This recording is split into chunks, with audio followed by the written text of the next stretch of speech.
시청자 여러분 안녕하십니까? 채널 K 뉴스 한 주간의 한인사회 주요 소식을 정리했습니다. 역사는 이긴 자의 것이다 라는 말이 있죠. 하지만 이제 있는 사실 그대로 전해지는 역사이어야 합니다. 위안부 이야기도 일본 교과서에 실려야 할 때입니다. 한인 풀뿌리 컨퍼런스에 참석한 에들로이스 하원 외교위원장이 독도는 한국 땅이라고 말하면서 박수갈채를 받았습니다. 미주한인 풀뿌리 활동 컨퍼런스가 지난해에 이어 올해에도 워싱턴 DC에서 열렸습니다. 참석 의원들은 서로 안녕하세요와 감사합니다라는 말을 전했는데요. 연방 의원들은 또 아베 신조 일본 총리에게 일본군 위안부 강제 동원에 대해 사죄하고 후대에 제대로 교육할 것을 한 목소리로 압박했습니다. 제2차 미주 한인 풀뿌리 활동 컨퍼런스 전국대회가 어제 워싱턴 DC에서 개막했습니다. 지난해에 이어 두 번째로 열리는 이번 행사는 내년 대선을 앞두고 미국 주류 정치를 향한 한인 풀뿌리 활동가들의 정치력을 신장하는 계기가 될 것으로 기대되고 있습니다. 행사는 2박 3일의 일정으로 지역별 유권자 등록 운동과 선거 참여 등 풀뿌리 활동 방법과 리더십 확보에 필요한 교육을 제공할 예정입니다. 특히 한인 유권자들의 80% 등록과 80% 투표를 유도하는 지역 맞춤형 8080 캠페인을 소개하고 참가자들이 각자 지역구 연방 하원을 만나 지역 현안을 논의할 수 있도록 도울 것으로 알려졌습니다. 행사 이틀째인 22일 저녁에는 에들로이스 하원 외교위원장과 밥 코코 상원 외교위원장, 찰스 랭글, 마이크 혼다 의원 등 연방 상하원 의원 20명가량이 참석한 가운데 만찬도 개최했습니다. 한국 측에서는 기조 연설자인 나경원 국회 외교통일위원장과 새누리당 심윤조, 배덕광 의원, 새정치민주연합 오재세 의원 등이 참석합니다. 뉴저지주 팰리세이즈 파크의 제임스 로튼더 시장과 마이클 플로타 펠팍 민주당 위원장 간의 파워게임. 이 문제의 발단은 로튼더 시장이 자신의 아들을 초등학교 교감으로 앉히려다 폴라타 위원장이 반대를 하고 나서면서 시장 탄핵이란 카드까지 꺼내들었는데요.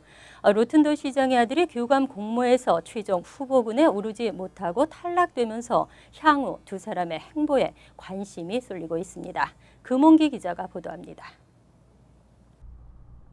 제임스 로튼드 시장의 아들인 앤소니 로튼드는 지난 2008년부터 팰리세이즈 파크 린드버그 초등학교에서 교사로 재직하고 있습니다. 이 학교의 교감이 다른 학교로 자리를 옮기면서 공석이 된 자리를 두고 로튼드 시장은 자신의 아들을 교감으로 만들어줄 것을 마이클 폴라타 위원장에게 요구했던 것으로 알려지고 있습니다. 하지만 폴라타 위원장이 시장의 아들이라는 이유로 자격이 불충분한 30세 교사를 교감으로 앉힐 수 없다고 반대를 하고 나서자 두 사람 간에 불협화음이 일어나기 시작했습니다. 로튼드 시장은 폴라타 위원장이 제기한 자신의 아들의 자격 문제에 대해 교감직에 오르지 못할 아무런 결격 사유가 없다고 맞섰기 때문입니다. 로튼드 시장의 아들이 교감 공모 최종 후보군에 들지 못하면서 이 문제는 일단락됐지만 두 사람의 마찰은 쉽게 끝날 것 같지 않습니다. 폴라타 위원장이 추진하는 로튼드 시장 탄핵 카드가 실제 상황으로 이어질지, 만약 탄핵이 현실화되면 한인 시장 탄생이 가능할지, 뉴저지 최대 한인타운 팰리세이즈 파크에 앞날에 관심이 집중되고 있습니다. 채널 K 뉴스 금홍기입니다. 뉴욕 스테튼 아일랜드의 한 한인 교회에서는 마땅히 모일 곳이 없던 이 지역 한국전 참전 용사들을 위해 10년째 무료로 교회 문을 개방하고 있습니다. 이런 소식이 알려지자 참전 용사들에게 감사의 마음을 전하고 싶은 한인 독지가들의 후원도 이어지고 있는데요. 금홍기 기자가 다녀왔습니다. 뉴욕 스테이튼 아일랜드에 자리를 잡은 한 한인 교회. 이 교회의 친교실은 코리안 워 베터랑스 홀로 명명하고 마땅히 모일 곳이 없었던 한국전 참전 용사들에게 무료로 장소를 제공하고 있습니다. 지난해부터는 이 교회 앞 도로 이름도 코리안 베터랑스 웨이로 변경될 만큼 이 지역 참전 용사들에게는 각별한 애정이 있는 곳으로 자리를 잡았습니다. 그리고 당신들이 목숨을 다해서 헌신했던 그 나라, 그 후손들이 당신들과 또 이런 깊은 유대를 갖고 있는 그 자체에 대해서 굉장히 고마워들 하고 계시죠. 저희도 굉장히 자랑스럽게 생각하고요. We have our parties here and we invite all the Korean people and you see what we have. We have all of them and We have a very, very good working relationship with the Korean community on Staten Island. 한인 사회에서도 이 지역 참전 용사들에게 감사함을 전하려는 독지가들의 후원이 이어지고 있습니다. 지난 토요일 이 교회에서는 참전 용사들에게 한식을 비롯한 푸짐한 음식이 제공됐으며 어린 학생들의 한국 전통 무용 공연을 선보이는 시간이 마련되는 등 보온 행사가 열렸습니다. 지금 나이가 보통 85세에서 90세인데 매년 한 20% 이상 돌아가시더라고요. 그래서 앞으로 이 행사를 해봐야 많이 해봐야 한 5년? 그러니까 5년까지는 그냥 나름대로 열심히 하려고 그래요. 청춘을 한국전에 바친 미국 참전 노병들. 한국을 위해 목숨을 걸었던 참전 용사들의 희생과 헌신이 헛되지 않도록 잊혀져가는 한국 전쟁을 2세들에게 교육하는 등 세대를 넘은 한인 사회에 더 많은 관심이 필요해 보입니다. 채널K 뉴스 금홍기입니다. 뉴욕 한인 커뮤니티 센터의 빌딩 매각이 전격 중단됐습니다. 부채와 배상금을 지불하고 나면 매각의 의미가 없다는 입장입니다. 뉴욕 한인 커뮤니티 센터가 빌딩 매각 추진을 전격 중단했습니다.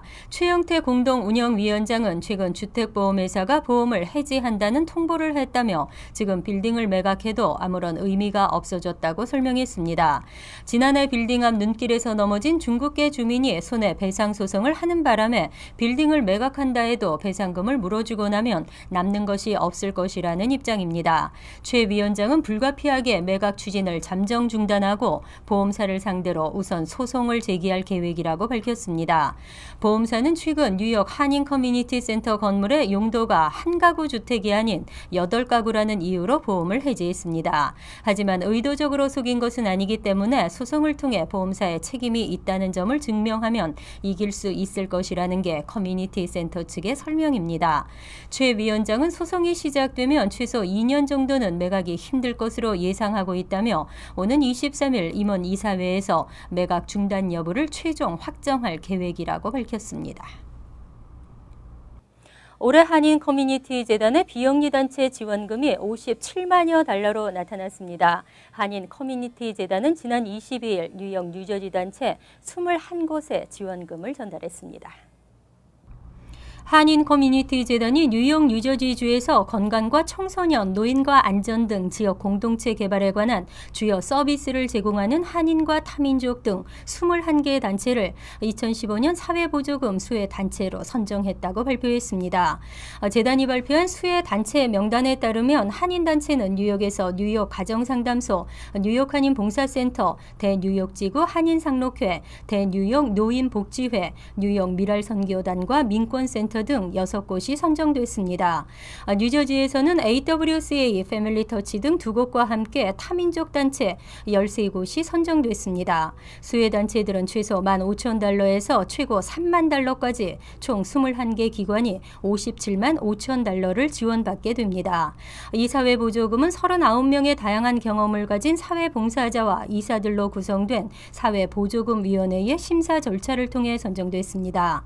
한인 커뮤니티 재단은 오는 22일 오후 6시 30분 맨해튼 반주 식당에서 지원금 수혜단체 관계자들과 리셉션을 열고 지원금을 전달할 계획이라고 밝혔습니다. 한 번 재외선거인 등록을 하면 명부를 계속 사용할 수 있도록 하는 영구 명부제가 도입될 전망입니다. 복잡한 절차로 선거를 포기해야 했던 재외 국민들의 투표 참여율이 높아질 것으로 기대됩니다. 한국국회 정치개혁특별위원회는 지난 17일 공직선거법 심사 소위를 열고 재외선거 등록에 관한 절차 간소화 안건을 추진하기로 합의했습니다. 이날 소위를 통과한 안건은 법제사법위원회와 본회의에서 통과할 경우 내년 총선부터 적용됩니다. 특히 재외선거인 명부를 계속 사용하도록 하는 영구 명부제 도입은 여야 정치권은 물론 외교부도 모두 찬성 입장을 보이면서 내년 선거 도입이 유력한 것으로 전망되고 있습니다. 한 관계자는 영구 명부제 도입 시 국적이나 주소 등 개인정보 변동이 있을 경우 파악이 어렵다는 의견도 있지만 일단 유권자들의 번거로움과 불편함을 해소하기 위해서 제도적 보호가 필요하다는 사실에는 이미 공감대를 형성했다고 전했습니다. 하지만 일각에서는 현재 추진되고 있는 재외선거 제도가 모두 유권자 등록에만 치우쳐 있다며 우편이나 인터넷 투표, 추가 투표소 설치 등 실질적인 선거 참여를 위한 개선이 뒤따라야 한다고 지적했습니다. 네일 라이센스가 없어도 최저임금을 받으며 정식 직원과 동등하게 근무할 수 있는 길이 열렸습니다. 뉴욕주 정부가 네일 살롱 종업원 견습생 제도를 본격 시행하고 있습니다. 뉴욕주 정부가 최근 새롭게 도입한 네일살롱 종업원 견습생 제도의 시행세칙을 확정 발표하고 본격 시행하고 있습니다. 이 견습생 제도는 네일살롱에서 일하면서도 라이센스가 없는 종사자들을 위한 것으로 별도의 등록비는 없습니다. 견습생 희망자는 견습을 받게 될 업소명과 트레이너 이름 등이 적힌 소정의 신청 양식을 작성하고 건강증명 기록과 함께 뉴욕주 라이센스국에 제출하면 견습생 등록증을 받을 수 있습니다. 견습 신청서는 소셜 시큐리티 번호나 개인 세금 번호로 신청할 수 있고 두 가지 번호가 모두 없는 경우에는 이유서를 제출해야 합니다. 견습 신청서는 한국어나 영어, 중국어와 스페인어, 이탈리아어 등 총 10가지 언어로 작성할 수 있습니다. 또 견습 기간은 1년이지만 필요에 따라 1년을 추가로 갱신할 수 있고 업주주인은 견습생에게도 최저임금 이상을 지급하는 등 정식 직원과 동등한 대우를 해줘야 합니다. 견습생이 견습 기간을 마치면 뉴욕주가 인가한 네일살롱 학원에서 26시간의 교육을 의무적으로 이수한 후 시험을 치르면 정식 라이센스를 취득할 수 있습니다. 저렴한 비용 때문에 또는 영어가 불편해서 선택하는 이삿짐 센터, 무면허인 곳이 많아 주의가 요구됩니다. 뉴저지 지역 무면허 이삿짐 업체들이 대거 적발됐습니다. 주 검찰은 어제 한인과 히스패닉 커뮤니티를 대상으로 무면허 이삿짐 업체 집중 단속을 펼치고 8곳을 적발했다고 밝혔습니다. 이 중 한인 업체는 팰리세이드스팍 007 이삿짐과 가나안 익스프레스, 놀스버겐 무궁화 이삿짐, 리치필드 곰 이삿짐, 또 도레미 포장 이사 등 5곳입니다. 나머지 3곳은 히스패닉 업체로 알려졌습니다.